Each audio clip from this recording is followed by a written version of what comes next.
সুপ্রিয় দর্শকবিন্দু, আসসালামু আলাইকুম। শুরুতেই জানিয়ে দেব আজকের সংবাদ শিরোনাম, তারপরে থাকবে এ নিয়ে পুরো বিস্তারিত। মাগুরায় ধর্ষণের শিকার ৮ বছরের শিশুটির বিষয় নিয়ে সর্বশেষ অন্তর্বর্তী সরকারের পদক্ষেপ এবং সেনাবাহিনী কী নিয়ে ভাবছে এ সম্পর্কে পুরো বিস্তারিত। শিশুটি বর্তমান ঢাকার সম্মিলিত সামরিক হাসপাতালে শিশু বিভাগের নিবিড় পরিচর্যা কেন্দ্রে লাইফ সাপোর্টে রয়েছে। তার অবস্থা স্থিতিশীল হলেও সংকটাপন্ন। সকালে প্রথমবারের মতো শিশুটির চোখ খুলেছে। তার অবস্থা কিছুটা উন্নতির দিকে, তবে চিকিৎসকরা এখনও তাকে নিবিড় পর্যবেক্ষণে রেখেছেন। অন্তর্বর্তী সরকারের এই মর্মান্তিক ঘটনার পরপরই দ্রুত পদক্ষেপ গ্রহণ করেছে স্বরাষ্ট্র উপদেষ্টা লেফটেন্যান্ট জেনারেল জাহাঙ্গীর আলম। সকালে সিএমএসে গিয়ে শিশুটির চিকিৎসার খোঁজ খবর নেন এবং তার পরিবারের সঙ্গে কথা বলেন।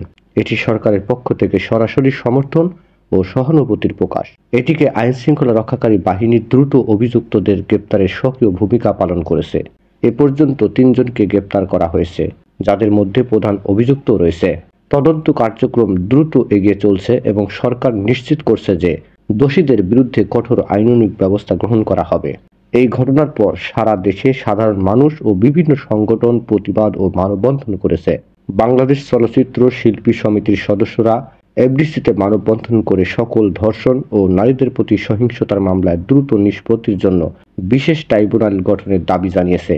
এটি সমাজের বিভিন্ন স্তরের মানুষের মধ্যে এই ঘটনার গভীর উদ্বেগ এবং প্রতিক্রিয়ার প্রতিফলন। মাগুরার এই মর্মান্তিক ঘটনার পর অন্তর্বর্তী সরকার দ্রুত ও কার্যকর পদক্ষেপ গ্রহণ করেছে। শিশুটির উন্নত চিকিৎসা নিশ্চিত করা হয়েছে।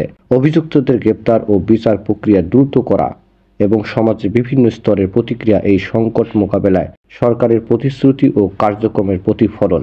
এটি সমাজের ন্যায় বিচার প্রতিষ্ঠা ও নারীর প্রতি সহিংসতা প্রতিরোধে একটি গুরুত্বপূর্ণ পদক্ষেপ বলে উল্লেখ করা হয়েছে।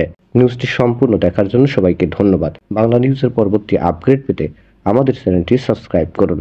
নিউজটি ভালো লাগলে অবশ্যই লাইক, কমেন্ট, শেয়ার করে অন্যকে দেখার সুযোগ করে দিন। ধন্যবাদ।